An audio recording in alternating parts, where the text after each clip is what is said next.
Good morning, everyone.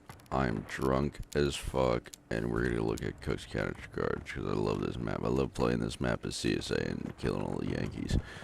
Um, One thing I don't like about Cook's Countercharge, probably the only thing I don't like about Cook's Countercharge, is the Union always puts up a heck of a fight on Cook's Countercharge, but you never get to see it, whether it's low pop or high pop, because the ticket advantage for the CSA is just so great. The only other map in the Antietam rotation that comes close to it is, I think it's actually a little greater ticket advantage is Roulette Lane, but you don't really see that because Roulette Lane has so much more tactical defensive advantages like the hill, the barn, stone walls, etc. Cooks is just a big open map, the upper half of Dunker Church map, and you're really just playing on defilades, and there's not much cover elsewhere. I know one big Union defilade is right here. If they do get pushed this far back, they try to play this hill over here. This is where they mainly play, right here. I see the problem with that is they just don't have the tickets to be caught out in an open field. 90% of the time they end up just retreating back to the graveyard, which is also a large problem for them because they're so far from the point of contention. Even if they allow an early cap, it's just not going to play out for them. You got a low wall here that barely protects you even if you're crouched. CSA can push up along this road and get flanking shots right there to the back of the graveyard. You're a little bit above them, so you can actually hit their shoulders and stuff. CSA just lines this fence line. The Union just gets whittled down. I see it all too often. They just abandon hope and retreat to the graveyard and just sit there for 20 minutes getting torn to shreds. I've tried playing this map as a Union officer, I think 3 times, and I tried to discuss strategy with the other officers, and I'm not trying to like toot my own horn or anything and say like I'm the best ever or anything like that. No, but they refuse to work with me because I mainly play as a Confederate officer. Maybe some other people I'd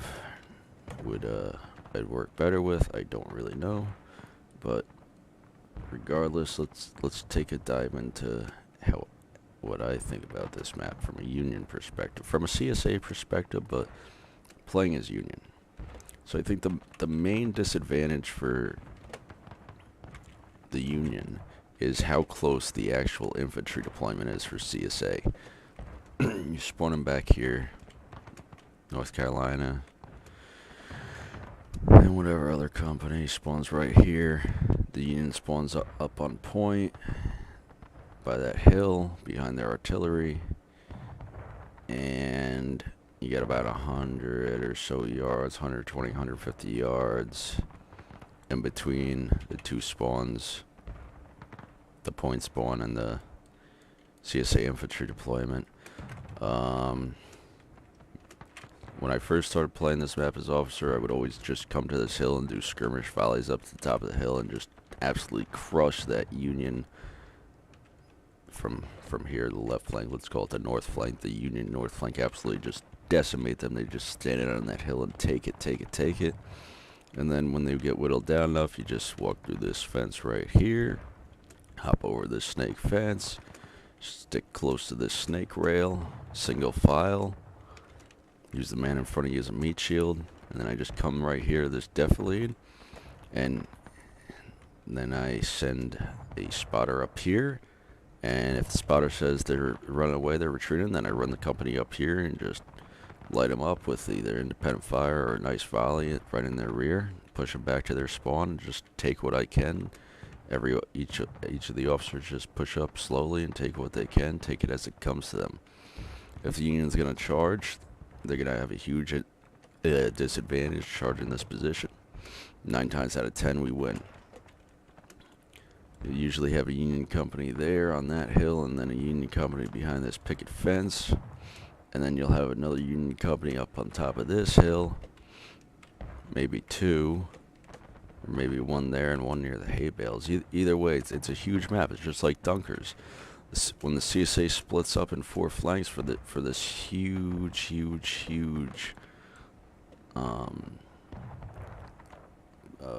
front, battlefront, whatever you want to call it. I'm so drunk, I'm sorry.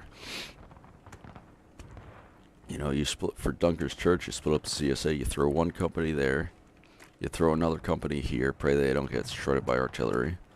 You throw another company somewhere up here on the nipple, and then you throw another company down here, and depending on where Union mass is, you're running across the field, and you're depleting your forces on one flank, and then the Union sees that as an opportunity. They get into the woods, and the game's over. It could be battle ready. The Union's in the woods. The game's over. Same thing on Cook's Countercharge on a little bit of a smaller scale. Union sits here. They sit there. They sit here, and they sit here. And when the Union loses, so now I'm talking from the Union side, when the Union loses this right flank over here, the game's over. It's G fucking G. If you're playing 2 companies on the left side, 2 companies on the right side, once you lose this right flank, it's fucking open season. You lose. There's no way of coming back unless it's like 300 player pop and you have that many more tickets to waste. But or like an early cap and you can afford charters. But once this right flank is gone for the Union, you're absolutely screwed. Now, let's say Union defends, let's say all 4 companies defend this right flank. Okay, that's all well and good, but say the CSA is just sitting back there volleying, and then you have this left flank open right here. They come through the corn, they do whatever they want to do, they take this backfield, and you're screwed. There's nowhere to hide on this map except for the little bitty dev leads, and there's just nothing. So my thoughts are, I mean, I got a couple different things here, but one of the main things is a forward defensive position. So you get two main companies up here on this hill, get a skirmish line over here, and then you get another company down here on this fence line and a skirmish line, 1 man per post, and you don't worry about the right side of the field. Don't worry about it. When the Rebs push up, they push up, and you deal with it. Then you can pull back, you can wheel a line, you just defend this hill. You got like an L formation, and you just defend this position. You get these cannons back. Get the 3 inches back, get the limbers back. 3 men to a cannon, 2 to a limber. I don't care if you have to sacrifice half a company. Get 20 guys on artillery just for the first half of the game, first part of the game, whatever, till you get 3 cannons back. Get these cannons back at least to this hill. If you can defend this position, if it's a viable position, then defend it. If you can't, defend it as long as you can for the cannons to get back to a more viable position. Like either if you're going to defend over here, this is a nice position for the cannons. You can pretty much hit anything on the map. Or if you're going to come back over here, this is a very nice position. Right here, oh, that's out of bounds. But right about here, just edging on the out of bounds. Or if you come out into this open dirt field, I know it'll take a long time, but you got to figure, even if you're wasting an entire morale state, or 2 entire morale states, or morale state and a half, depending on population, if you have 3 cannons back with limbers, you're set. Because one of the things a lot of people don't realize is you could have, just say Cox's push, for example, which is a terrible example, but just say Cox's push, there's 2 guns. You got a 12-pounder and a 3-inch. If there's 10 guys on arty, you might think it's a waste of time because you don't need 10 guys to run 2 guns. You really don't. But that's 10 guys that are out of sight, out of mind, that aren't dying out in the field. Yes, you have less of an advantage with infantry, but in hand-to-hand combat and whatnot, but it's less guys dying out of the field and more kills with less risk. Higher KD probability for artillery. So if you get artillery, even on this hill here, even if you defend this position for a little bit and you get a giant ass skirmish line across the field, or a chevron formation, whatever, and just defend little sections of the map, I think this map would be very, very winnable for Union. I think it would even be Union biased if you just got, like, work together with artillery instead of just blaming each other for, oh, you're not in the graveyard, you're out on the field, you're losing tickets. Oh, you're sitting in our spawn back here in the woods, and you're just losing tickets.